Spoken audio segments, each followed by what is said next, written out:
Hello मेरे butter cups. कैसे हैं आप सब लोग? उम्मीद है आप सब लोग ठीक होंगे। आपकी होस्ट भी बिल्कुल ठीक है।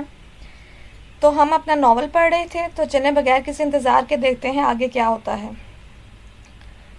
क्या हुआ है रुबानिया? जब से आई हो देख रही हूँ बहुत खोई खोई सी हो। जायदा बेगम ने रुबानिया के पास बैठते हुए कहा। मम्मा, नाजिश ने आज फिर बिना सोचे समझे वो पूरा बोल भी ना सकी थी और मुंह झुका गई थी। मेरी बच्ची, उसे हराम हलाल में फ़र्क नहीं पता, गुनाह का नहीं पता, उसी वजह से ऐसा करती है।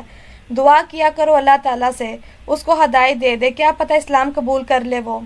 मम्मा, मैं तो उसे ये भी नहीं बोल सकती कि इस्लाम कबूल कर ले। मुझे तो डर लगता है कहीं वो छोड़ ही ना दे। जिस हद तक वो पागलपन रखती है उसका कोई भरोसा नहीं, क्या कब कर बैठे। मेरा बच्चा, सही वक्त का इंतज़ार करो, इंशाल्लाह ये भी हो जाएगा। अच्छा मम्मा, मुझे ना पकोड़े बना दे, निम्रा भी आती होगी और क्या पता नाजिश भी थोड़ी देर में आ जाए। नाजिश का तो पता नहीं, निम्रा तो आ गई है। निम्रा ने अपनी किताबें रुबानिया की तरफ फेंकते हुए कहा। जायदा बेगम अगर वक़्त पर ना उठती तो मुमकिन था कि वो किताबें उनके सर में लगती हैं। तुम लोग कभी इंसान नहीं बनना। जायदा बेगम निम्रा की जानिब बढ़ी। निम्रा फौरन कूदते सोफे के ऊपर जा बैठी और फिर दांतों की नुमाइश करने लगी। मैं पकोड़े बनाकर लाती हूँ, तुम नाजिश को बुला लो। जायदा बेगम मुस्कुराती हुई आगे की जानिब बढ़ने लगी। बना ले पकोड़े, मैं तो आ गई हूँ। बस अब जल्दी से पकोड़े ले आएं, भूख लगी है बहुत ज़्यादा, और इतनी लगी है मेरा तो बस नहीं चल रहा। रुबानिया की और निम्रा के टुकड़े करूं और खा जाऊं, नाजिश ने बैठते हुए एक अदा से कहा। रुबानिया और निम्रा ने उसे घूरा। ऐसे नहीं, देखो मजाक किया था, मैं जानती हूँ इंसान का गोश्त खाना हराम है, नाजिश ने मुंह बसोर कर कहा। बिल्कुल भी नहीं, तुम गलत सोचती हो। खैर इस चीज़ को छोड़ो, तुम ये बताओ आज कौन सा कारनामा सर अंजाम दिया है तुमने। जायदा बेगम के गुस्से से नाजिश को देखते हुए कहा। मम्मा देखें, आप ना स्टार्ट हो जाइएगा, मैं ऑलरेडी बहुत थक चुकी हूँ। जायदा बेगम ने मजीद कुछ ना बोलना ही बेहतर समझा और किचन की जानिब बढ़ गई। तुम तो पीछे हट जाओ, हमेशा हमारे बीच में आकर बैठ जाती हो, नाजिश ने मुंह बसोर कर कहा। तुम लोग चाहते हो ना मैं तुम्हारे बीच में हट जाऊं?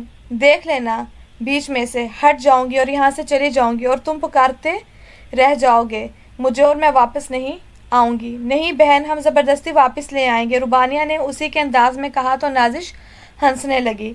नहीं ला पाओगे, मरा हुआ इंसान कभी वापस नहीं आता, निम्रा ने अपने मुंह पर आए बाल पीछे करते हुए कहा और मुंह मोड़ा। और बस यही लम्हा था जब नाजिश और रुबानिया दोनों उस पर टूट पड़ी। रुबानिया ने उसकी गर्दन पकड़ी तो नाजिश उसके पाँव। अब निम्रा हवा में लटक रही थी और नाजिश और रुबानिया के हाथों में उसका जिस्म था। वो चीखती तो कभी रोने लगती। मनहूस औरतों, मैंने बाद में क्या मरना है, मैं अभी मर जाऊंगी, तुम्हें खुदा का वास्ता है मुझे नीचे उतार दो। मम्मा बचाओ, मम्मा ये लोग मुझे मार रही हैं, बचाओ। निम्रा तेज तेज चीख रही थी।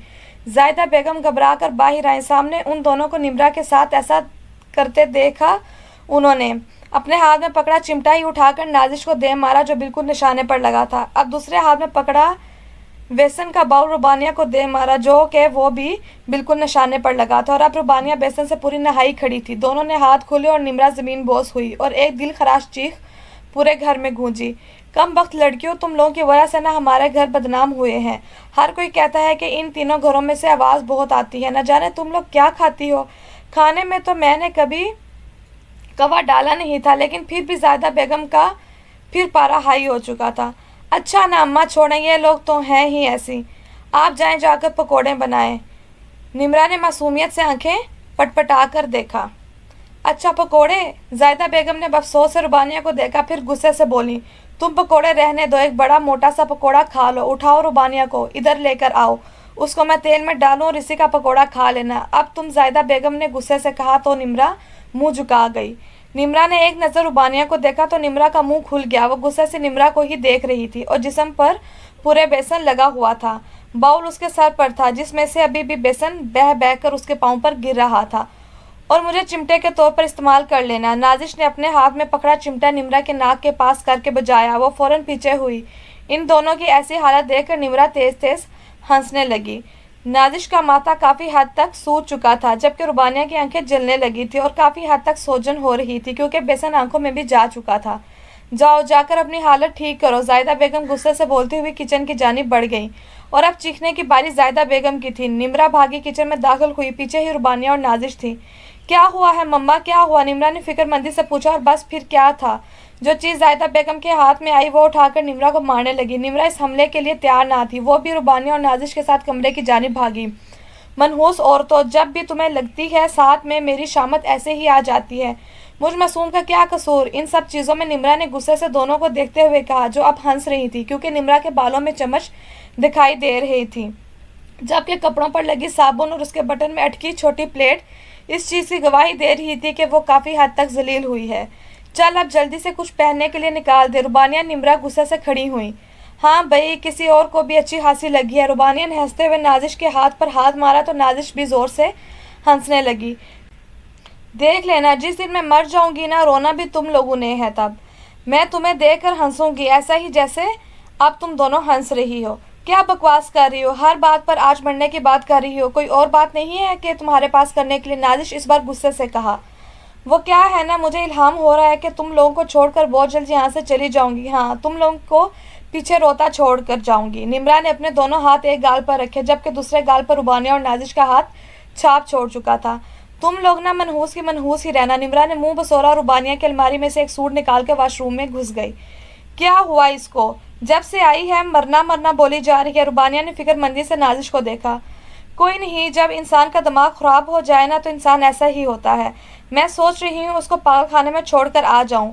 जो पैसे मिलेंगे इससे पार्टी करेंगे। नाजिश ने राजदाना अंदाज से रुबानिया के करीब होते हुए कहा, फिर आंखों में एक चमक लेकर पीछे हुई। नहीं यार, चंद पैसों के लिए अपने दोस्त को पागल खाने में थोड़ी ना भेज सकते हैं।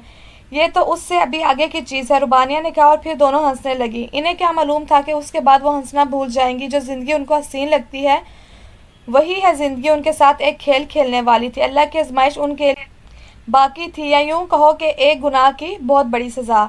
रीता, 2 दिन हो गए हमें पाकिस्तान आए हुए, लेकिन तुम तो उनसे मिलने नहीं जा रही हो, ना लेकर जा रही हो। यार हिम्मत ही नहीं हो रही।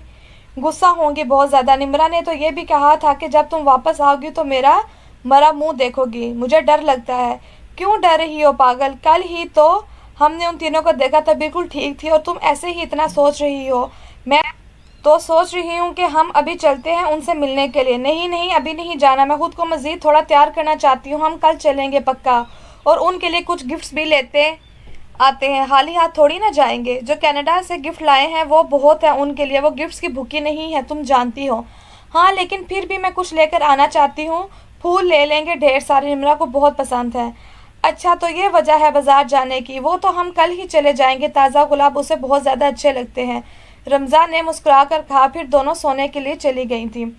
रहमान अली को अपने साथ ले आया था क्योंकि वो अली को पुरसुकून रखना चाहता था। आगा खान उसको इस हालत में देखते तो यकीनन वो अली को पाकिस्तान में ना रहने देते। तब ही वो इस हालत में अली को आगा के सामने नहीं लेकर जा रहा था। इस लड़की ने ऐसा कैसे मेरे भाई को मार दिया? उसने मेरी कीमती चीज़ मुझसे छीन ली। मेरा भाई, मेरा इकलौता रिश्ता जो इस दुनिया में था, उसने वो छीन लिया। मैं उससे इस सब की सबसे ज़्यादा कीमती चीज़ छीनूंगा। वो अनकीत के पास कमरे में बैठा गुस्से से धाड़ा। उसकी ज़िंदगी में हम तो कोई अहमियत नहीं रखते, लेकिन हाँ, 2 लड़कियां हैं जो उसकी ज़िंदगी में बहुत अहमियत रखती हैं। सिर्फ वो 2 लड़कियां हैं। किसी तरह इन तक पहुंच जाएं तो हम अपना काम आसानी से करवा सकते हैं। 2 है ना? मैं उसे बताऊंगा बेबसी किसे कहते हैं। एड्रेस और सब कुछ मैं बता देता हूँ, बाकी तुम जानो, तुम्हारा काम जाने, लेकिन इन सब में मेरा नाम नहीं आना चाहिए। अनकीत ने नाल आंखें लिए मुकाबिल को देख कर कहा, बेफिक्र हो, तुम्हारा नाम नहीं आएगा। मुझे उन लड़कियों की डिटेल्स चाहिए, बाकी मैं देख लूँगा। वो कहता वहाँ से बाहर निकल गया। अनकीत, मुझे तो डर लग रहा है। तुम जानते हो ना इस लड़की के बारे में, कैसी है वो? जैसी भी है, अब वो हमारा मसला नहीं है। इसने जो हमारे साथ किया, मुझे अपना बदला लेना है। अब उसे पता चलेगा उसने किसके भाई को मारा है। वो हम थे जो खामोश थे। जिसके भाई को उसने मारा है वो खामोश नहीं रहेगा। लेकिन फिर भी एक दफ़ा सोच लो, तुम जानते हो किस हद तक चालाक हैं वो, उसे पता चल जाता है सब। मुझे इससे फ़र्क नहीं पड़ता, अगर अब जान भी जाती है तो जाए। अब मैंने सिर्फ अपनी बेइज्जती का बदला लेना है। उसने किस तरीके से सबके सामने मेरी बेइज्जती की। अनकीत, मुझे तो अभी भी लग रहा है कि हमें खामोश होकर बैठ जाना चाहिए। खामोश नहीं रहना, बदला अब बदला लेना है। अनकीत गुस्से से बोला और अपनी आंखें मूंद ली। रुबानिया, तुम सो जाओ, कब तक जाती रहोगी? जायदा बेगम ने घड़ी में देखते हुए कहा। मामा, बस ये मेरा काम हो गया है। ये जो आपके छोटे जनाब हैं ना, उनके काम मुझे ही करने पड़ते हैं। कहा भी है आपको कि ट्यूशन लगा दे, लेकिन आपने तो मेरी सुननी नहीं है। ड्राइंग रह रही है, ان کی بلکہ ڈرائنگ تو مکمل ہو گئی ہے، صرف کلر رہ رہے ہیں۔ میں ابھی کر سو جاؤں گی، آپ فکر نہیں کریں، میں یہ سارا سامان اپنے کمرے میں لے جاتی ہوں، آپ جا کر آرام سے سو جائیں۔ ربانیہ مسکرا کر اٹھی اور سامان لے کر کمرے میں چلی گئی۔ ربانیہ کمرے میں داخل ہوئی تو عجیب سی وحشت ہو رہی تھی۔ اسے کمرے سے ہاتھ بڑھا کر لائٹ چلانی چاہیے تو ہاتھ وہیں تھم گئے تھے۔ اب گلے پر مضبوط ہوتی گرفت نے اس کی آواز بھی دبا دی تھی۔ ربانیہ چیخ رہی تھی پر آواز ہی نہ نکل رہی تھی۔ تم میری ملکیت ہو، کسی اور کے سامنے میں اب حجاب کے بنا نہ دیکھوں تمہیں، اور وہ زبیر، اس سے دور رہو ورنہ میں اس کو اپاہج بنا کر کسی گلی کے کونے پر بٹھا دوں گا بھیک مانگنے کے لیے، سمجھی؟ اور آئندہ کبھی کسی کے بھی منہ نہیں لگنا۔ آج تو چھوڑ کر جا رہا ہوں، اگر آئندہ کوئی غلطی کی تو ساتھ لے جاؤں گا، سمجھی؟ وہ بول رہا تھا، ربانیہ کی آنکھوں سے آنسو بہنے لگے تھے۔ مقابل کو اس کی حالت پر رحم آیا اور گلا چھوڑ کر پیچھے ہوا۔ ربانیہ نے کمرے کی کھڑکی کھولی تو مقابل تو ربانیہ کا چہرہ دیکھ سکتا تھا لیکن ربانیہ نہیں دیکھ سکتی تھی۔ کون ہو تم؟ میری جانب تمہارا ہمدم، تمہارا ساتھی، جس کی پناہ میں تم نے آنا ہے۔ وہ ایسے بول رہا تھا جیسے وہ ہوش میں ہی نہ ہو۔ دیکھو چلے جاؤ یہاں سے ورنہ میں چیخ چیخ کر اپنے گھر والوں کو یہاں اکٹھا کر لوں گی۔ ارے واہ جانم، بہت اچھی بات ہے، میں یہاں بیٹھا ہوں، بلا لو سب کو یہاں، ساتھ ہی نکاح بھی ہو جائے گا۔ آخر کون سے ماں باپ جوان بیٹی کے کمرے میں کسی غیر مرد کو برداشت کر سکتے ہیں؟ وہ اپنے ہاتھ سینے پر باندھ کر پیچھے ہوا۔ تمہیں لگتا ہے تمہاری اس دھمکی سے میں ڈر جاؤں گی؟ نہیں جانم، تم ڈر نہیں سکتی لیکن تمہیں ڈرنا پڑے گا ورنہ تمہارا باپ تمہارے بھائی بیچارے اکیلے ہی جاتے ہیں۔ امید کرتا ہوں میری بات بہت اچھے سے سمجھ رہی ہوگی۔ وہ آگے جھکا اور منہ پر آئی زلفیں پیچھے کی۔ ربانیہ کرنٹ کھا کر پیچھے ہوئی۔ اب تو جا رہا ہوں، کل پھر آؤں گا، اللہ حافظ جانم، وہ کہتا جس رستے سے آیا تھا اسی رستے سے واپس چلا گیا۔ کون تھا یہ عجیب انسان؟ ربانیہ نے غصے سے لائٹ چلائی اور کھڑکی کے پاس گئی جہاں اب کوئی بھی نہیں تھا۔ ربانیہ اس بارے میں سب کو بتانے کا ارادہ کرتی اپنے کام میں مصروف ہو گئی۔ شکر ہے کہ یہ کام بھی مکمل ہوا۔ ربانیہ نے ڈرائنگ پیچھے کرتے بیڈ کراؤن سے ٹیک لگائی۔ تھوڑی دیر پہلے ہوا واقعہ واپس یاد آیا تو ڈر کے آنکھیں کھولیں، پھر اپنے کمرے میں دیکھتی اٹھی اور کھڑکیاں دروازے اچھے سے بند کیے۔ میں بھی دیکھتی ہوں کل یہ یہاں آ کر کیسے سلامت واپس جاتا ہے، ربانیہ غصے سے بولتی اٹھی۔ موبائل رنگ ہوا تو ربانیہ نے حیرت سے موبائل کو دیکھا۔ اس وقت کس کا میسج ہے؟ ربانیہ نے ماتھے پر بل ڈالے، موبائل اٹھایا، کوئی انجان نمبر دے کر سر جھٹکا اور موبائل واپس پھینکا کیونکہ رانگ نمبر آنا عام بات تھی، اس لیے اب وہ کبھی رانگ نمبر کی نہ کال اٹھاتی تھی نہ ہی میسج دیکھتی تھی۔ ربانیہ واپس آ کر بیڈ پر گرنے کے انداز میں لیٹ گئی۔ موبائل پھر رنگ ہوا۔ ربانیہ نے غصے سے موبائل اٹھایا اور میسج دیکھا۔ جلدی سو جایا کریں جانم، دیر رات تک جاگنا صحت کے لیے ٹھیک نہیں ہے۔ ربانیہ نے ایک میسج پڑھنے کے بعد دوسرا میسج دیکھا، گڈ نائٹ جانم، صبح ملاقات ہوتی ہے۔ ربانیہ نے بنا جواب دیے موبائل اٹھ کر دیوار میں دے مارا اور آنکھیں بند کر کے لیٹ گئی کیونکہ نیند تو اب غصے کی وجہ سے اسے آنے نہیں والی تھی اور یقیناً اس کی آج کی رات کانٹوں پر گزرنی تھی۔ ربانیہ کی آنکھ کمرے میں ہوتی کھٹپٹ سے کھلی، اسے ایسے لگ رہا تھا کہ اس کے کمرے میں بیٹھا کوئی بات کر رہا ہے۔ ربانیہ نے آنکھیں کھول کر سامنے بیٹھے وجود کو دیکھا تو فوراً اٹھ بیٹھی۔ منحوس عورتوں، تم لوگ کب آئی ہو؟ ربانیہ اچھلتی ردا اور رمزہ پر گری۔ ردا اور رمزہ اس کے لیے تیار نہ تھی اس لیے وہ بیڈ سے نیچے گر گئی۔ نمرہ ہنسنے لگی۔ ربانیہ پیچھے تو ہٹ جاؤ یار، کیا کر رہی ہو؟ تم نے تو کچومڑ بنا دیا ہمارا، ردا نے اکڑتے سانس کے ساتھ کہا۔ مل گئی فرصت ہم سے ملنے کی، اب بھی نہ آتی، نازش نے کمرے میں داخل ہوتے ہوئے کہا۔ ردا اور رمزہ بیڈ پر ٹھیک سے بیٹھی اور دونوں نے منہ جھکایا۔ مجھے بھی ان سے یہی شکایت ہے، باہر ماما سامنے تھی تو کچھ بولی ہی نہیں کیونکہ ماما ان سے خوش دلی سے مل رہی تھی اور اتنے دنوں بعد آئی ہیں تو مجھے بھی ان سے آتے ہی کوئی شکایت کرنا ٹھیک نہیں لگا۔ انہوں نے ہمیں اکیلا چھوڑ دیا تھا، نمرہ نے کہا۔ نہیں، ہم نے ایسا بالکل بھی نہیں کیا تھا، ہم مجبور تھیں، تم لوگ جانتی ہو، ردا نے نمرہ کا ہاتھ تھام کر کہا۔ رہنے دو، ہم سب جانتے ہیں کیا تھے وہ تمہارے الفاظ۔ ہاں؟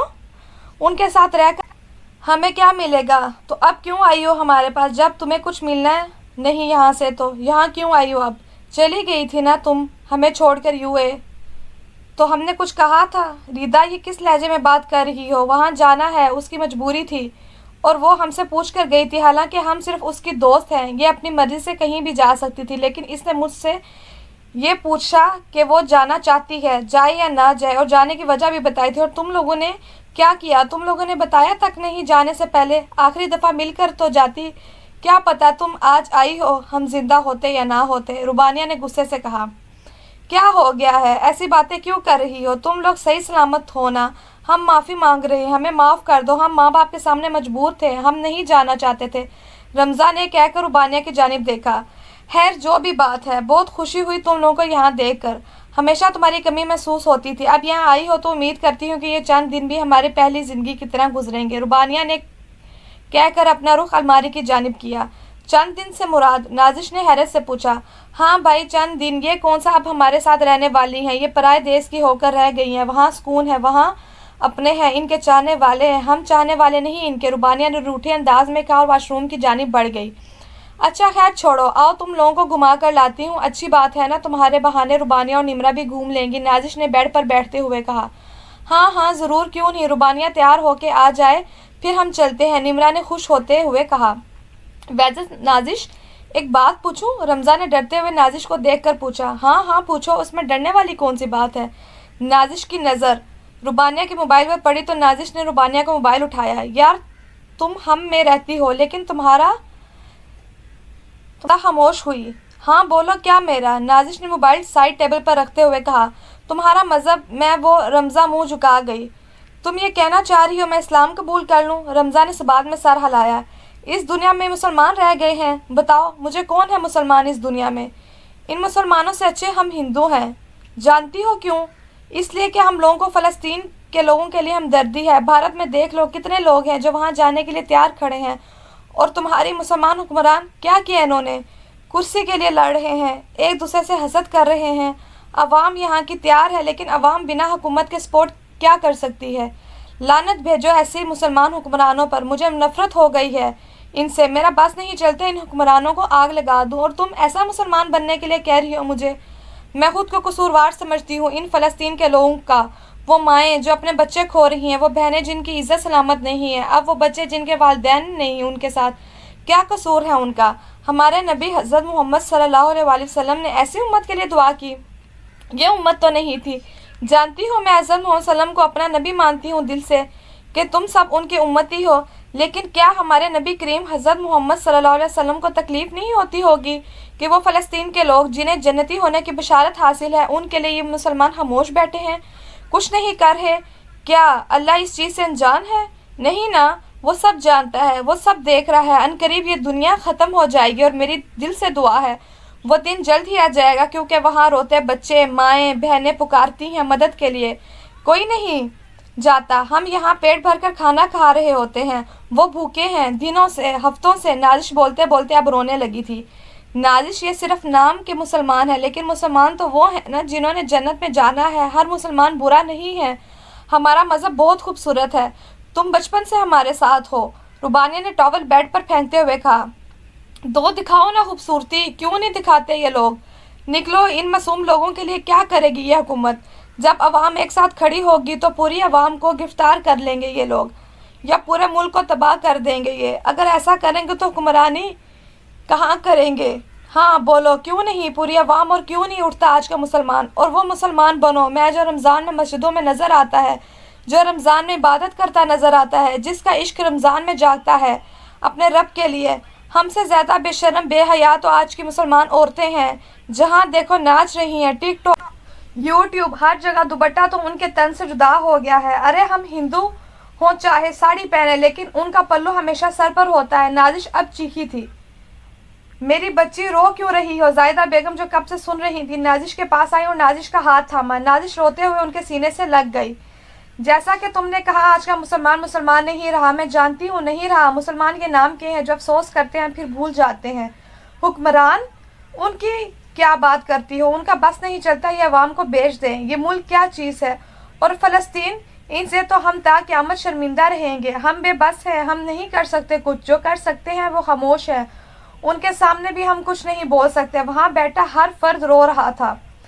صحیح تو کہا تھا گنگا نے، کہاں رہا ہے مسلمان؟ ریلی نکل رہی ہے تو وہ بھی صرف دکھاوے کی، حکمرانوں نے مدد کرنا تو دور، جھوٹی محبت تکلیف کا اظہار تک نہ کیا، جہاں دیکھو وہاں بس کرسی وزیر اعظم میں وزیر صدر، یہ حکومت کے خزانے چاہیے ہر کسی کو۔ کیا انہیں ترس نہیں آتا فلسطین کے مسلمانوں پر؟ وہ مسلمان جن کو جنتی ہونے کی بشارت ہے، کیا منہ دکھائیں گے یہ مسلمان جب روز قیامت وہ معصوم بچے ہمارے رب کے حضور ہماری شکایت کریں گے، رو کر بتائیں گے کہ ہم نے کیا کیا ہے ان کے ساتھ؟ سوچا ہے کبھی ماما وہ روتے ہیں بچے، وہ مائیں روتی ہیں، وہ تکلیف میں ہے بہت۔ نازش اب بآواز رو رہی تھی، اس سے آگے وہ کچھ نہ بولی تھی، بس اس کی سسکیاں کمرے میں گونج رہی تھیں اور اس کے اس غم میں وہاں بیٹھا ہر فرد رو رہا تھا۔ نازش روتے روتے نہ جانے کب زاہدہ بیگم کی گود میں سر رکھے سو گئی۔ اب تو اس کے آنسو بھی سوکھ چکے تھے۔ تم لوگ اٹھو، نماز پڑھو، دعا کرنا خدا اسرائیل کو ہدایت دے، زاہدہ بیگم نے کہا تو سب نے حیرت سے زاہدہ بیگم کو دیکھا۔ ماما ہدایت؟ جن کے دلوں پر اللہ کی مہر لگ جائے نا، ان کو کبھی ہدایت نہیں ہوتی۔ ربانیہ نم آنکھوں کے ساتھ غصے سے بولی تھی، میری بچی، ہمارے نبی نے کبھی کسی کے لیے بددعا نہیں کی تھی۔ کتنی تکلیفیں دی تھی کافروں نے انہیں، کتنا کچھ کہا تھا، کچھ نہیں کیا ہمارے نبی نے، بس انہوں نے ہدایت کی دعا کی تھی۔ تو پھر حقیر ہے ہم، ان کی برابری تو دور، ان کے پاؤں کی دھول بھی نہیں ہے ہم۔ ان کے نقشہ قدم پر چل کر ہی آخرت کی کامیابی حاصل کر سکتے ہیں۔ اور آج کہیں نہیں جانا، طبیعت ٹھیک نہیں لگ رہی مجھے نازش کی۔ ٹھیک ہے ماما۔ ربانیہ، نمرہ، ریدا اور رمزہ تینوں کمرے سے باہر نکل گئی اور زاہدہ بیگم وہیں بیٹھی نازش کے بالوں میں ہاتھ گھمانے لگی۔ ربانیہ والے نماز پڑھ کر بیٹھے ہی تھے کہ نازش کی حالت زیادہ خراب ہونے لگی تھی۔ وہ تھوڑی دیر پہلے ہی اٹھی تھی اور رو رہی تھی۔ زاہدہ بیگم تو اب ہار مان چکی تھی، لیکن نازش کی بگڑی حالت سے وہاں کھڑا ہر وجود پریشان تھا۔ ماما، اس کو ہسپتال لے کر جا رہے ہیں ہم، آپ فکر نہیں کریں گے، ٹھیک ہو جائے گی۔ ربانیہ نے نمرہ والوں کی مدد سے نازش کو اٹھایا اور باہر کی جانب بڑھی۔ باہر کھڑی نازش کی گاڑی دیکھ کر ربانیہ نے شکر کا سانس لیا تھا۔ وہ سب ہسپتال کی جانب بڑھ گئی تھیں۔ تمہیں نہیں لگتا علی تم بہت جذباتی ہو رہے ہو اس لڑکی کو لے کر؟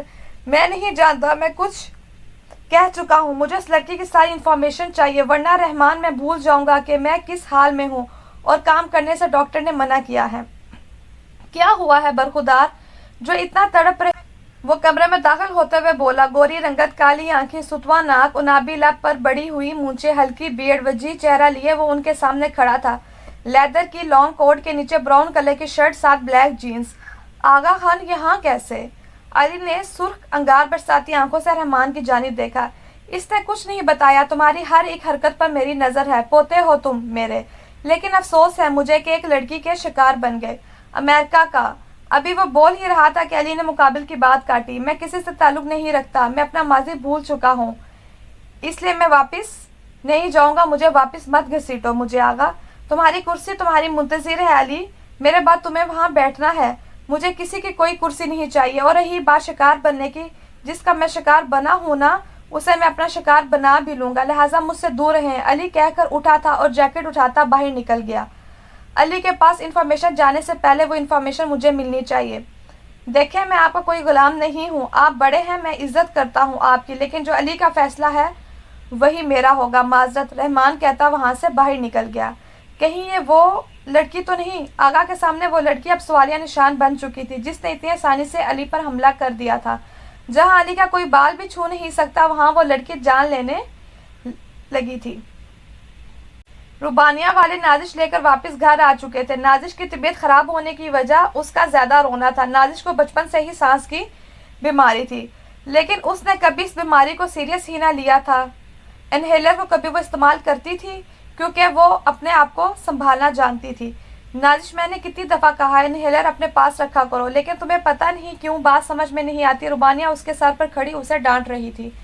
ربانیہ، اس انہیلر کی کوئی ضرورت نہیں ہے، انہیلر مجھے کیا سانس دے گا، سانس دینے والی ذات تو اوپر بیٹھی ہے۔ نازش نے مسکرا کر کہا، میں جانتی ہوں سانس دینے والی ذات اوپر بیٹھی ہے، لیکن احتیاط بھی تو کسی چیز کا نام ہوتا ہے نا، لیکن میں تم سے کوئی فضول بحث نہیں کروں گی، جو دل میں آئے کرو، وہ کہہ کر وہاں سے نکل گئی تھی۔ نازش نے مسکرا کر اپنا سر بیڈ کراؤن کے ساتھ لگا چکی تھی اور آنکھیں موند لی۔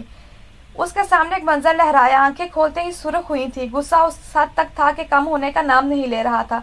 میرے ساتھ مذاق کیا تھا نا، چھوڑوں گی نہیں میں تمہیں، نازش نے کہہ کر واپس اپنی آنکھیں موند لی اور امریکہ کا وہ منظر اس کی آنکھوں کے سامنے لہرایا جب وہ بے بسی کے عالم میں اس کے سامنے کھڑی تھی اور سب اس کا مذاق بنا رہے تھے۔ ماضی۔ اب دیکھتے ہیں ہوا کیا تھا۔ دیکھو دیکھو، یہ ایک ننھی سی لڑکی اب ہمارا کام کرے گی، اس سے تو بندوق بھی نہیں اٹھے گی، یہ ہمارا کیا کام کرے گی؟ وہ طنزیہ ہنس بولا تھا۔ اگر تمہیں کام کروانا ہے کراؤ، نہیں کروانا تو بھاڑ میں جاؤ، لیکن یہ تمہارے دانت نکل رہے ہیں نا، یاد رکھو بوڑھے ہو گئے ہو، اس لیے لحاظ کر رہی ہوں، ورنہ یہ دانت تمہارے سلامت نہیں رہنے دیتی۔ وہ غصے سے دھاڑی۔ ارے واہ واہ، اس کو تو غصہ بھی آتا ہے، اس کے ساتھ کھڑا دوسرا شخص بولا۔ गंगा ने एक नज़र उसको देखा और फिर सामने बैठे इस शख्स को। तुम्हारे इस हंसने का जवाब बहुत जल्द दूंगी, वो कहकर वहां से निकल गई, क्योंकि उसका काम खत्म हो चुका था। वो जो काम करने आई थी वो कर चुकी थी। उसे नहीं पता था कि वो इस हद तक बेबस हो जाएगी, अपने मजाक बनते नहीं रोक सकेगी। उसके पीछे उसके बॉस का हाथ था, वो ये जान चुकी थी। वो उसे अपनी गैंग में नहीं रखना चाहता था। ये बात तो वो 1 महीने से पहले ही जान चुकी थी, लेकिन इस हद तक वो उसे बेइज्जत करेगा, इसका अंदाजा गंगा को नहीं था। वो निकलती बाहर आ रही थी जब किसी से टकराई। शहद रंग लाल आंखें उसकी जानिब उठी। वो तो बस सख्त खड़ा उसे देख रहा था। उस आंखों में अलग सी चमक थी। वो उसकी आंखों को मुसलसल तक रहा था, लेकिन वो गुस्से से खड़ी उसी को घूर रही थी जो उसका हाथ थाम चुका था। पीछे से एक लड़की की आवाज़ पर वो लड़का होश में आया। क्या कर रहे हैं आप? जल्दी चलें अंदर, आप वो बुला रहे हैं, वो लड़की कहती तकरीबन खींचते हुए अंदर की जानिब लेकर जा रही थी। बेहयाई तो यहाँ जगह जगह भरी हुई है, वो गुस्से से हर लफ्ज़ चुबा चुबा कर कहती आगे की जानिब बढ़ गई। उसकी नज़रों ने दूर तक उसका पीछा किया। अभी वो अंदर कदम रखते उससे पहले ही वो हाथ छुड़वाकर गंगा के पीछे भागा। अंदर खड़ी लड़की हैरत से उसको भागते देख रही थी, फिर कंधे उचकाती अंदर की जानिब बढ़ गई। वो उसके पीछे ही था जब वो अपने प्राइवेट हेलीकॉप्टर में बैठकर उड़ान भर चुकी थी। वो तो बस उसे उड़ान भरते ही देख रहा था। पता लगवाओ इस लड़की का, कौन है ये? अपने पास खड़े गार्ड को कहकर वो वापस चला गया। उठो उठो नाजिश, ये लो मेडिसिन खा लो अपनी। रुबानिया उसे कब से उठा रही थी, लेकिन न जाने वो किन सोचों में गुम थी। आंखें तो बज़ाहिर खुली थी, लेकिन वो वहाँ मौजूद नहीं थी। अचानक होश की दुनिया में वापस आई तो रुबानिया को देखकर मुस्कुराई। क्या हुआ, अभी तक नाराज हो मुझसे? वो रुबानिया का उतरा मुंह देखकर बोली, तुम्हें इससे फर्क पड़ता है? तुमने तो इन्हेलर अपने पास रखना ही नहीं है। वो गुस्से से बोली। अच्छा ना, ला दो, मैं रखती हूँ अपने पास। और कुछ नाजिश मुस्कुराते हुए बोली तो रुबानिया ने मुस्कुराकर नफ़ी में सर हिलाया। अच्छा, वैसे तुम कह रही थी आज घूमने के लिए जाना है, लेकिन हम जा ही नहीं सके और रात हो चुकी है, हम कहीं जा भी नहीं सकते। एक काम करो, आज तुम यहीं सो जाओ, कल हम सुबह घूमने के लिए निकल जाएंगे। हाँ चलो ठीक है, लेकिन मैं यहाँ नहीं, मैं अपने घर में चली जाऊँगी। घर कौन सा ज़्यादा दूर है, साथ ही तो है। चली जाना, लेकिन पहले ये मिठाई तो खा लो, ज़ाहिदा बेगम ने कमरे में दाखिल होते हुए कहा। रुबानिया ने मुंह बसोरा। मम्मा, आपको पहले ही मना कर चुकी हूँ, मैं पहले अपनी पढ़ाई मुकम्मल करना चाहती हूँ, लेकिन ये बात बहुत गलत है, आप ज़बरदस्ती कर रही हैं मेरे साथ। देखो ना, समझाओ, इतना अच्छा रिश्ता है इसके लिए, लेकिन ये है कि मानने के लिए तैयार ही नहीं है। ओहो वाह, तुम भी घोड़ी चढ़ोगी? नाजिश ने हंसते हुए कहा। बेवकूफ़ लड़की, लड़कियां घोड़ी नहीं चढ़ती, लड़के चढ़ते हैं। और दूसरी बात, मैं ये शादी हरगिज़ नहीं करने वाली, क्योंकि पहले मुझे मेरी पढ़ाई मुकम्मल करनी है। हाँ तो कर लेना ना, वो कौन सा मना कर रहे हैं? 20 साल की हो गई हो तुम, मज़ीद कितना मैं देर लगाऊंगी? देखो रुबानिया, तुम्हारी मामा बूढ़ी हो गई हैं, और जब तक तुम यहाँ बैठी रहोगी, जाहिर सी बात है तुम्हारी परेशानी मुझे मज़ीद बूढ़ा करती रहेगी। तुम यही चाहती हो? तुम्हारे बाद हमने नाजिश को भी तो रुखसत करना है। ओ मामा, मुझे इन सब में मत घसीटे, मुझे कोई शौक नहीं है शादी वादी का। और दूसरी बात, मैं रुबानिया की शादी में फुल इंजॉय करने वाली हूँ, नाजिश ने खुश होते हुए कहा। तुम भी अम्मा के साथ मिल गई हो, उठो इसी वक्त मेरे कमरे से बाहर निकलो। निम्रा, रिदा, रमज़ा कम थी जो तुम भी मेरे जले पर नमक छिड़क रही हो? रुबानिया बेटा, मान जाओ ना बात, अपने माँ बाप का मान रख लो। अगर तुम्हारे माँ बाप ने इतनी इज्जत से हाँ कर दी है तो इसमें क्या बुरी बात है? ज़ाहिदा बेगम अब अफसुर्दा हुई थी। रुबानिया ने तड़प कर अपनी माँ का हाथ पकड़ा। मामा क्या हो गया है? मैं आपकी बात को मना नहीं कर रही हूँ, लेकिन शादी इतनी जल्दी, आप जानती हैं ना, मैं इतनी जल्दी शादी नहीं करना चाहती। मेरे बच्चे, उनके घर में कोई औरत नहीं है और उन्हें अब औरत का सहारा चाहिए। तुम्हारा दादा ससुर वो तो बूढ़े हो चुके हैं और तुम्हारा शौहर एक अकेला है। तुम जैसे जानती हो उसके माँ बाप का इंतकाल बचपन में ही हो गया था, थोड़ी देर पहले ही तो मैंने सब कुछ बताया है। तुम उनकी मजबूरी को समझो ना। तो मामा आप ये कह रही हैं कि मैं, मतलब उनको एक मासी चाहिए, राइट? नाजिश ने उनकी बात में दखल की। ऐसा हरगिज़ नहीं है, उन्होंने इतने प्यार से इसका रिश्ता मांगा है और उन्होंने तो कहा है कि बहू नहीं बेटी बनाकर ले जाएंगे इसको। मम्मा सब यही कहते हैं पहले और बाद में उसे जाकर मासी बना देते हैं। रुबानिया चिढ़कर बोली थी, क्योंकि वो कब से यही तो सुन रही थी कि वो बेटी बनाकर ले जाएंगे। बिल्कुल सही कह रही है रुबानिया, ऐसे हरगिज़ नहीं होगा। उन्हें अगर कोई मेड चाहिए तो वो अपना दूसरा इंतज़ाम कर लें, ना कि इससे शादी करें। देखो मेरी जान, घर की औरत जितने अच्छे तरीके से घर संभाल सकती है ना, इतने अच्छे तरीके से कोई मासी नहीं संभाल सकती। ज़ाहिदा बेगम ने रुबानिया का हाथ थामा। मम्मा मैं आपकी बात को समझ रही हूँ, लेकिन आप भी तो समझे ना, मैं अपनी स्टडी कंटिन्यू रखना चाहती हूँ। हाँ तो रख लेना ना, मैं सिर्फ ये कह रही हूँ अपने माँ बाप की बात का मान रख लो। मम्मा अगर आपकी बात मान भी लूँ, हाँ कर दूँ, तो ये कौन सी दस्ती? उन्होंने इस हफ्ते ही निकाह का कहा हुआ है। रुबानिया ने नाजिश के सर पर बम फोड़ा। नाजिश उछल कर खड़ी हुई थी। क्या इस हफ्ते तुम्हारा निकाह है? अल्लाह, मैंने तो अभी तक कोई तैयारी नहीं की। अभी सबसे पहले मैं पार्लर जाऊंगी, पार्लर जाने के बाद शॉपिंग पर जाऊंगी। एक काम करो, तुम भी मेरे साथ अभी चलो। नाजिश जज्बाती हुई। तुम यहाँ रुको, मैं तुम्हें बाद में सीधा करती हूँ। और सबसे पहले मम्मा मैं आपकी बात पर बिल्कुल भी राजी नहीं हूँ। मैं इस हफ्ते निकाह नहीं करूंगी। आज बुध है और हफ्ते में बाकी दिन ही कितने रह गए हैं? सिर्फ 2 दिन। 2 दिन में आप अपने रिश्तेदारों को क्या बताएंगी? क्या बताएंगे आप लोग उन्हें कि आप जल्दी क्यों निकाह कर रहे हैं? वो तो सब मेरे किरदार पर उंगली उठाएंगे। बेटा तुम शायद भूल रही हो, तुम इकबाल की बेटी हो और तुम्हारे बाबा तुम्हारी तरफ उठने वाली हर उंगली को तोड़ देते हैं। और तुम्हें क्या लगता है वो तुम पर कोई उंगली उठने देंगे? मम्मा मैं आपकी बात समझ रही हूँ, लेकिन रुबानिया ने कुछ बोलना चाहा, लेकिन जाहिदा बेगम बात काट गई। देखो रुबानिया, रिश्ता बहुत अच्छा है, इस ज़ुबैर से तो काफ़ी हद तक बेहतर है। मैं जानती हूँ वो मेरी बहन का बेटा है, लेकिन तुम जानती हो ना वो कैसा है। मुझे तुम उसके साथ खड़ी हुई भी अच्छी नहीं लगती। तुम उसके लिए अपने दिल में कोई जज्बात रखती हो तो बताओ मुझे। जाहिदा बेगम ने रुबानिया का हाथ पर पकड़ मजबूत करते हुए कहा, मम्मा देखें, मैं उसके लिए दिल में कोई जज्बात रखती तो मैं आपको पहले ही बता देती। ऐसा कुछ भी नहीं है, वो मेरा सिर्फ कज़न है, सिर्फ कज़न। और दूसरी बात कोई भी नहीं। रुबानिया तुम चाहती हो कि मैं तुम्हारे लिए इतने अच्छे घर का रिश्ता ठुकरा कर किसी मिडिल क्लास फैमिली में तुम्हारी शादी कर दूं? जैसे ज़िंदगी हमने गुजार दी मिडिल क्लास फैमिली में, वैसे तुम गुजारो। मैं जानती हूँ इस पैसे से कुछ भी नहीं होता, ये पैसा फजूल है, सिर्फ कागज़, लेकिन यही हमारी ज़िंदगी बेहतर बना सकता है और मैं तुम्हें पुरसकून ज़िंदगी देना चाहती हूँ। मम्मा आप किस बेवकूफ़ से बहस कर रही हैं?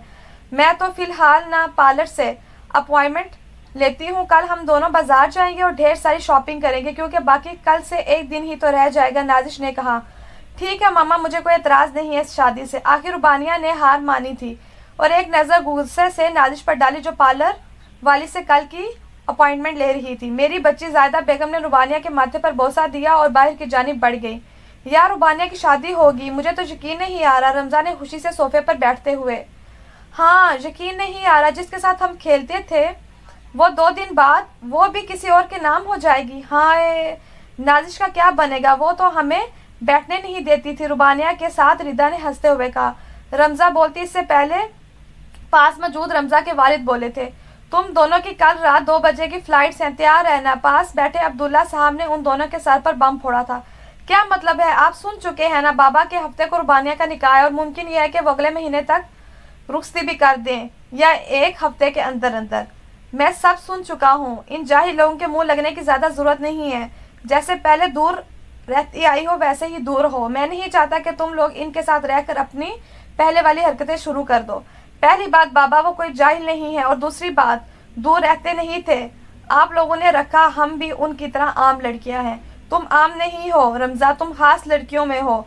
अब्दुल्ला साहब ने रमज़ा को सरता पैर देखते हुए कहा, गोरी रंगत, ब्राउन कान सी आंखें, छोटी सुतवा नाक, खूबसूरती से तराशे गए लब, बालों को ढीले से जूड़े की शक्ल में कैद किया हुआ था। व्हाइट कलर की शर्ट जो कमर से थोड़ी नीचे आ रही थी, साथ में ब्लैक जीन्स पहने वो उनके सामने खड़ी थी। बाबा मैं भी उन आम लड़कियों में से ही हूँ, और दूसरी बात मैं आपको पहले ही बोल चुकी हूँ, मैं कल नहीं जा रही हूँ। हम रुबानिया की शादी अटेंड करनी है। पहले ही हम लोग एक दफ़ा आप लोगों की बात मानकर इनसे दूर हो चुके हैं। बिल्कुल सही कह रही है रमज़ा, हम कहीं नहीं जाने वाले। रिदा ने अपने हाथ लैपटॉप में चलाते हुए कहा, ऐसे कैसे नहीं जाओगे? जा रहे हो कल तुम दोनों? यकूब साहब ने रिदा के सामने बैठते हुए कहा, तो रिदा ने नज़रें उठाकर उन्हें देखा और लैपटॉप उठाकर खड़ी हुई। अच्छा तो आप चाह रहे हैं कि पहले जो हमने कहा था वो करके दिखाएं? हम बोल चुके हैं कि हम कहीं नहीं जा रहे हैं, तो कहीं नहीं जाएंगे। आप हमारी स्टडी यहीं पर कंटिन्यू होगी। वो कहकर रमज़ा का हाथ थामती वहाँ से बाहर निकल गई थी। पीछे यकूब साहब और अब्दुल्ला साहब ने सर आ भरी। मैंने तुम्हें कहा था अब्दुल्ला, इन दोनों को वहाँ नहीं जाने दो। देखो एक दिन में ही कैसे पर निकल आए हैं इनके। हमें जिस चीज़ का डर था वही हो गई ना ये बदतमीज़। तुम इस चीज़ की फिक्र नहीं करो, मैं खुद देख लूँगा इन्हें। और तुम बताओ इन दोनों का क्या बना? कब आ रहे हैं वो लोग? अब्दुल्ला साहब ने पूछा। इन दोनों के किसी दोस्त की शादी है परसों, तो आज पाकिस्तान की सरजमीन पर लैंड कर जाएंगे। यकूब साहब ने मुस्कुराते हुए कहा, चलो अच्छी बात है, जब तक उनकी दोस्त की शादी चल रही है इन दोनों को उनके साथ भेज देना। उम्मीद करता हूँ कि वो दोनों इनके साथ रहेंगी तो ये दोनों खुश हो जाएंगी। عبداللہ صاحب شاید آپ بھول رہے ہیں کہ یہ دونوں ان دونوں سے کتنا چڑھتی ہیں. ان دونوں کا رہن سہن ان دونوں کے رہن سہن سے الگ ہے. پاکستان سے باہر رہنے کے باوجود یہ لوگ مشرقی لڑکیاں ہیں اور وہ لڑکے ان سے تو بہت اچھے طریقے سے آپ واقف ہیں. یعقوب صاحب نے کہا تو عبداللہ کا کہکا گونجا. تم اس چیز کی فکر نہیں کرو, وہ سب کچھ اچھے طریقے سے ہینڈل کرنا جانتے ہیں. خیر چلو ہم بھی اپنی تیاری کرتے ہیں, انہوں نے مسکرا کر کہا. تو یعقوب صاحب مسکراتے ہوئے اٹھے اور دونوں سونے کے لیے اپنے کمرے کی جانب بڑھ گئے. برو یہاں آنا کتنا بورنگ ہے نا, وہ اپنے ہاتھ میں پکڑے موبائل میں انگلیاں چلاتے بولا. تمہیں تو ہر جگہ جانا بورنگ لگتا ہے. یہ ہمارا ملک ہے, ہمارے بزرگوں کی لاکھوں قربانیاں دینے کے بعد ملا ہے. مجھے یہ عزیز ہے, وہ کہتا آگے بڑھ گیا. کیا برو ہر وقت منہ پر 12 بجائے رکھتے ہو؟ وہ اس کے پیچھے ہی لپکا. وہ اس کی بات کو نظر انداز کرتا گاڑی میں بیٹھ گیا تھا اور اپنا موبائل نکال کر اس میں مصروف ہوا. برو اگر یہ ہی سب چلانا تو یقین کرو میں مر جاؤں گا. تمہارے ساتھ رہنا دنیا کا سب سے بورنگ کام ہے. ایک آپ اور دوسرا آپ کا خڑوس دوست. توبہ توبہ, منہ پر 12 بجائے رکھتے ہو. ویسے برو کیا انہیں نہیں پتا تھا کہ میرا جگری یار پہلے ہی وہاں موجود ہے؟ نہیں, انہیں لگ رہا ہے تم دونوں آ جا رہے ہو. وہ اپنے مخصوص انداز میں بولتا باہر دیکھنے لگا. اگر برو انہیں پتا ہے کہ تم منع کر دو گے. دیکھو یہ بچپن کی محبت, عشق مشوقی, یہ سب فضول ہے. محبت صرف محرم سے کی جاتی ہے. وہ چڑھ کر بولا. ویسے برو, وہ ابھی کچھ بولتا مقابل دھاڑا. کیا برو لگا رکھا ہے, بول دیا نا فضول ہے تو فضول ہے. وہ بول کر گاڑی سے باہر دیکھنے لگا. ٹریفک اس قدر زیادہ تھی کہ وہ غصہ اب اپنے ساتھ بیٹھے انسان پر نکال رہا تھا. کتنی دیر اور لگے گی نہیں معلوم. سارے پاکستان میں خاص طور پر حیدرآباد میں ٹریفک کا مسئلہ رہتا ہے. یہی جگہ ملی تھی انہیں, کوئی اور جگہ نہیں ملی. برو اتنا غصہ ٹھیک نہیں, اور وہ آپ کی منقوہہ کیسے برداشت کریں گے آپ کو؟ وہ تمہارا مسئلہ نہیں ہے, تم اپنی منقوہہ پر دھیان دو. وہ غصے سے کہتا واپس گاڑی سے باہر جھانکنے لگا, لیکن سامنے کھڑے انسان کو دیکھ کر تن بدن میں آگ لگی تھی. وہ اس کے سامنے کھڑی تھی. باقی کی 3 لڑکیاں تو حجاب میں تھی, لیکن اس کی منقوہہ کے پاس تو دوپٹہ نام کی چیز ہی نہیں تھی. اوپر سے کھلے بال, ہلکا ہلکا میک اپ اب اس کے حسن کو دوبالا کر رہے تھے. اپنے ہاتھ کی مٹھیاں بنائے وہ گاڑی سے باہر نکلا تھا. تم یہاں کیا کر رہی ہو؟ وہ سامنے کھڑی آرام سے گول گپے کھا رہی تھی. وہ اس کے سر پر سوار ہو گیا تھا. وہ ابھی تو آ کر یہاں کھڑی ہوئی تھی. پہلا گول گپا منہ میں جاتے ہی اس کی آواز سنائی دی تو بری طرح کھانسنے لگی. صبح جب رمزہ کی آنکھ کھلی تو نازش کا میسج دیکھ کر وہ بہت خوش تھیں کہ وہ لوگ ان کے ساتھ جائیں گی. ردا اور رمزہ ان لوگوں کو ناراض کر چکی تھی, لیکن جو ان کے دل میں ان دونوں کا مقام تھا وہ آج ویسے ہی برقرار تھا. اور یہ خاص موقع تھا ان تینوں کو منانے کا. تبھی ان دونوں نے منع نہیں کیا تھا اور تیار ہو کر ان سے ملنے چلی گئیں. پہلے انہوں نے گھر پر رہ کر خوب مستی کی, پھر ربانیہ کے نکاح کا یاد آنے پر شاپنگ کے لیے نکلی. پارلر سے ہو کر وہ شاپنگ کرنے کے ارادے سے شاپنگ مال جا رہی تھی کہ راستے میں گول گپے کا ٹھیلا دیکھ کر وہاں رک گئی تھی. گول گپے ہوں اور لڑکیاں چھوڑ دینا ممکن. ردا نے گول گپا ہاتھ میں لیتے ہوئے منہ میں رکھا. پھر رمزہ نے گول گپا اٹھایا اور منہ کی جانب لے گئی, لیکن سامنے کھڑی ردا کی حالت اسے عجیب لگی. وہ منہ کھلے اس کو دیکھ رہی تھی. رمزہ اس کو نظر انداز کر کے گول گپا منہ میں ڈالا, لیکن پیچھے سے آنے والی آواز سن کر گول گپا ہی منہ میں اٹک گیا تھا اور اس کا کھانس کھانس کر حالت بری ہو گئی تھی. نازش نے پانی کا گلاس اٹھایا اور رمزہ کو دیا تو وہ ایک ہی سانس میں پانی پی گئی. رمزہ پانی پیتے ہوئے بس دل میں ایک ہی دعا کر رہی تھی کہ جو آواز سنی ہے وہ اس کا وہم ہو, لیکن وہ وہم نہیں تھا. پیچھے کھڑے شخص کو دیکھ کر اس کے ماتھے پر پسینہ صاف دکھائی دے رہا تھا. تمہیں نہیں لگتا ہے تمہیں ایسے بے خدا لباس نہیں پہننے چاہیے؟ تم سے مطلب؟ رمزہ نے غصے سے کہا اور آگے بڑھ گئی. نازش, ربانیہ, نمرہ وہیں کھڑی تھی. ردا, رمزہ جا چکی تھی. ان دونوں کو کیا ہوا ہے؟ نمرہ نے حیرت سے سامنے کھڑے شخص کو دیکھا جو غصے سے سامنے جاتی رمزہ کو دیکھ رہا تھا. نازش نے کچھ پیسے نکال کر گول گپے والے کو دیا اور ربانیہ والوں کے ساتھ آگے بڑھ گئی. وہ وہاں سے واپس گاڑی میں آ چکا تھا. برو یہ ردا تھی نا وہاں؟ روحان نے پوچھا. ہاں. ریحان غصے سے کہہ کر موبائل میں انگلیاں چلانے لگا. یہ مجھے تو کہیں سے بھی مشرقی لڑکی نہیں لگتی. باہر رہ کر زیادہ پر نکل آئے ہیں. اس کا دماغ آج میں سیٹ کرتا ہوں. روحان غصے سے سوچتا آنکھیں موند کر سیٹ پر سر گرا گیا. کہاں چلی گئی ہو تم دونوں؟ ربانیہ نے موبائل کان کو لگائے غصے سے پوچھا. ربانیہ, میں معذرت کر رہی ہوں تم سے, میں کل ملوں گی. ابھی میری طبیعت زیادہ خراب ہو رہی ہے اس لیے واپس آ گئی ہوں. اور دیکھو نا مغرب ہونے والی ہے, تم لوگ بھی اب گھر جاؤ. رمزہ نے جان چھڑوانے والے انداز میں کہا. نہیں, ابھی ہماری شاپنگ رہتی ہے, ہماری فکر نہیں کرو. ربانیہ کہہ کر رابطہ ختم کر گئی اور نازش کی جانب بڑھی. نمرہ, تو بھی اب شادی کر لے. نازش نے ایک برائڈل ڈریس کو دیکھتے ہوئے کہا. نہیں بہن, مجھے شوق نہیں. نمرہ نے منہ بسورا اور دوسری جانب بڑھی. کہاں ہے وہ دونوں؟ نازش نے ربانیہ کو غصے میں دیکھ کر پوچھا. मत पूछो, 2 साल पहले भी हमें छोड़कर जा चुकी हैं, अब वो हमसे अलग हैं, रुबानिया ने गुस्से से कहकर नाजिश का हाथ थामा और निम्रा के पीछे चली गई। रुबानिया के निकाह का ड्रेस उसके ससुराल से ही आया था, ज्वेलरी और दूसरा सामान भी ससुराल से ही आया था। निम्रा और नाजिश की शॉपिंग रहती थी जो कि अब वो कर चुकी थी। अब उनका रुख अपने घर की तरफ था। रुबानिया के कमरे में जो आया था वो वापस ना आया। रुबानिया को तो उसका याद भी नहीं था कि कोई कमरे में आया था। वो तो बस अब अपने माँ बाप की इज्जत की फिक्र करते खामोश हो गई थी।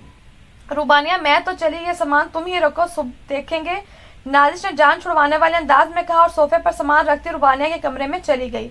नाजिश की तबीयत ठीक नहीं है रुबानिया, उसने खाना भी नहीं खाया और दवाई भी नहीं ली, याद से दे देना, जायदा बेगम ने कहकर रुख अपने कमरे की जानिब किया। मामा वो नहीं खाएगी, आप खुद खिलाएं, रुबानिया ने कहा तो जायदा बेगम मुस्कुराकर किचन की जानिब बढ़ गई। नाजिश कमरे में आकर फ्रेश होकर बेड पर गिरने के अंदाज में लेट गई। अभी लेटे कुछ देर गुजरी थी कि जायदा बेगम खाने की ट्रे हाथ में लिए कमरे में आई थी।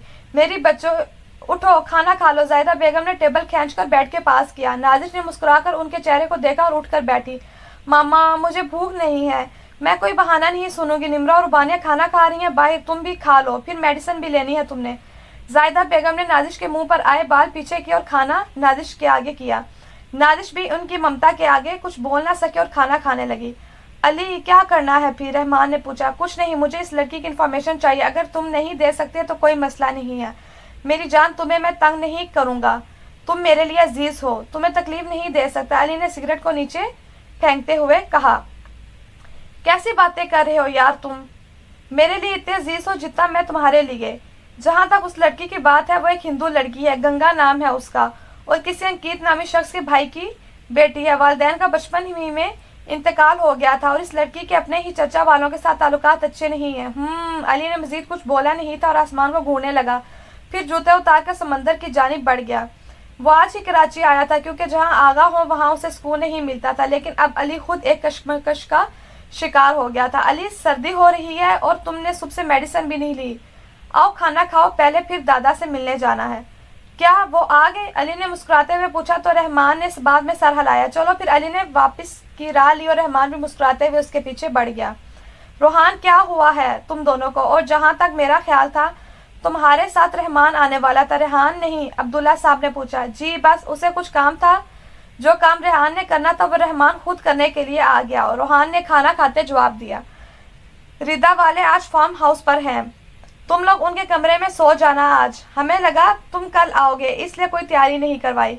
कोई मसला नहीं है, मैं तो आज रात दोस्तों के पास जाऊंगा, रोहान ने खाना वहीं छोड़कर उठते हुए कहा, क्योंकि रिदा के अकेले फार्म हाउस पर रहने का सुनकर ही उसका मूड मजीद खराब हो गया था।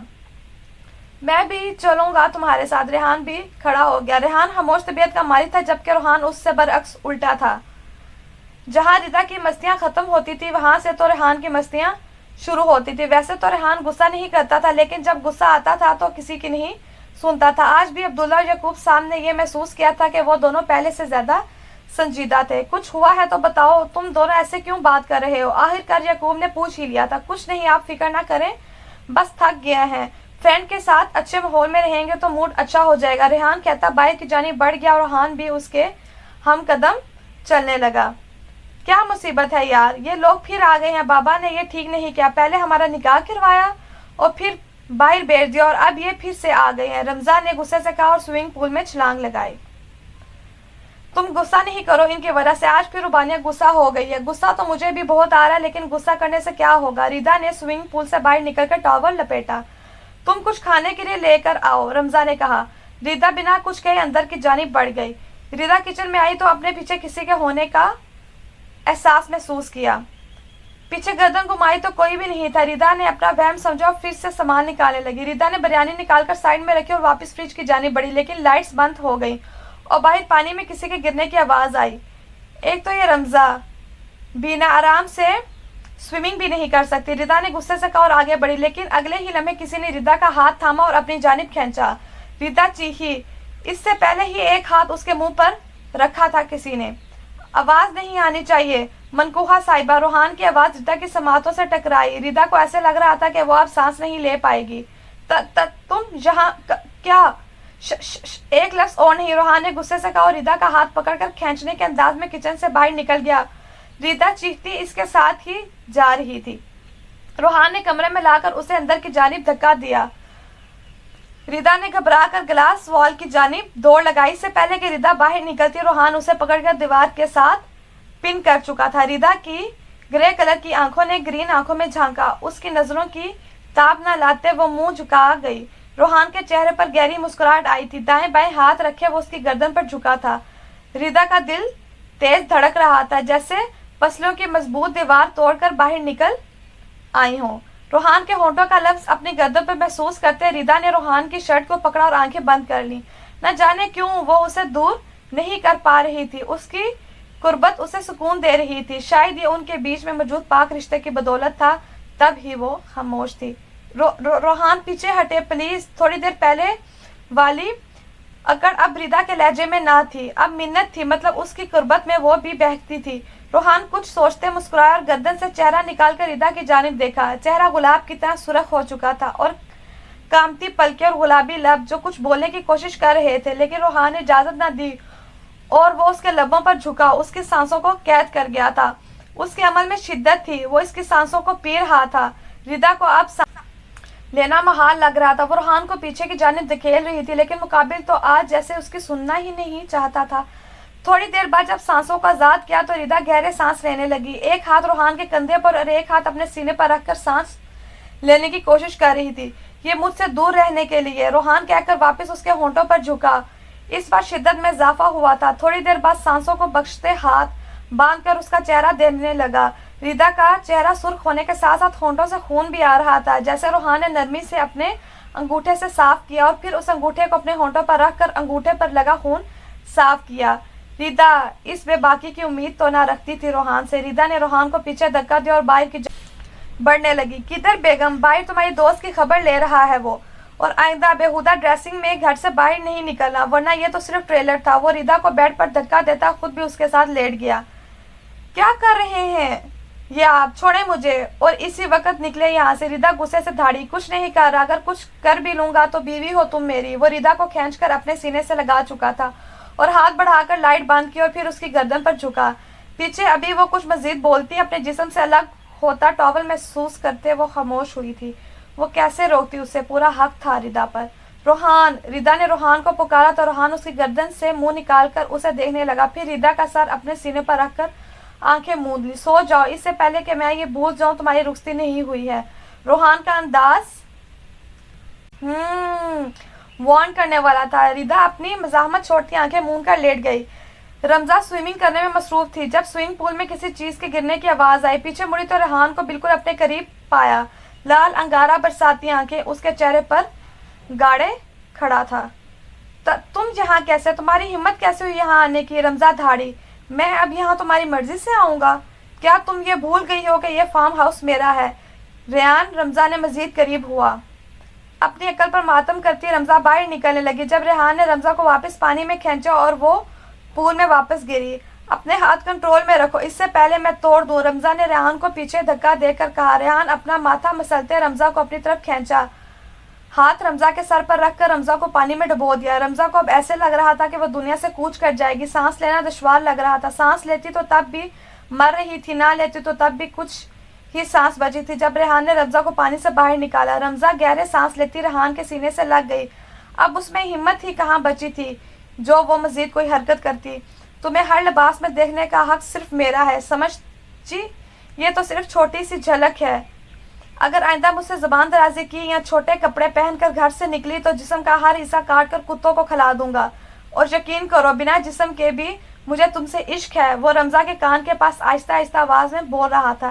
ریحان کی گرم سانسیں رمزا کے کان کے ساتھ ساتھ گردن پر بھی پڑ رہی تھی۔ رمزا نے تھوڑا دور ہو کر ریحان کے چہرے کی جانب دیکھا جو کافی حد تک سرخ ہو چکا تھا۔ میں رخصتی کی بات کروں گا انکل سے، اور امید ہے تمہیں کوئی اعتراض نہیں ہوگا، ریحان نے رمزا کے منہ پر آئے بال ہٹا کر کہا اور رمزا کو اپنے سینے سے لگائے ہوئے سوئمنگ پول سے باہر آیا۔ ٹاول اٹھا کر رمزا کے گرد لپیٹا اور ہاتھ تھام کر روم تک لایا۔ اس روم میں سو جاؤ آج، ریحان نے رمزا کو گھورتے ہوئے کہا اور خود کمرے سے باہر نکل گیا۔ رمزا اپنے سینے پر ہاتھ رکھ کر اپنی دھڑکنوں کو ترتیب دے رہی تھی۔ وہ رمزا کے بے حد قریب تھا، حق رکھتا تھا۔ کتنی شدت سے رمزا کو چاہ ہوئی تھی کہ وہ اس کے ہونٹوں پر بوسہ دے، لیکن رمزا تو اس رشتے کو مانتی نہیں تھی۔ پھر یہ خواہش؟ رمزا اپنے خیال جھٹکتی واش روم میں بند ہو گئی۔ تھوڑی دیر بعد چینج کر کے واپس آئی تو ریحان کے صوفے پر بیٹھے لیپ ٹاپ میں مصروف پایا۔ کیا ہوا؟ ریحان نے رمزہ کو اپنی طرف دیکھتے دیکھ کر آئی برو اچکائی۔ کچھ نہیں، مجھے سونا ہے، رمزہ نے ٹاول زمین پر پھینکتے ہوئے کہا۔ سو جاؤ، لیکن یہ ٹاول اس کی جگہ پر رکھو، ریحان کہہ کر واپس اپنے کام میں مصروف ہوا۔ تم یہاں ہی رہو گے؟ ہاں، کیوں؟ کوئی مسئلہ ہے؟ ریحان نے لیپ ٹاپ سے نظریں اٹھا کر رمزہ کو دیکھا جو اب ڈھیلے سے ٹراؤزر اور شرٹ میں کھڑی تھی۔ رمزہ اس وقت تھک چکی تھی، تب ہی کھانا بھی نہیں کھانا چاہتی تھی، تو اس انسان سے بحث کیوں کرتی؟ اس لیے خاموشی سے بیڈ پر لیٹ کر اپنے اوپر کمفرٹر اوڑھ کر سونے کی کوشش کرنے لگی اور ریحان اپنے کام میں مصروف ہو گیا۔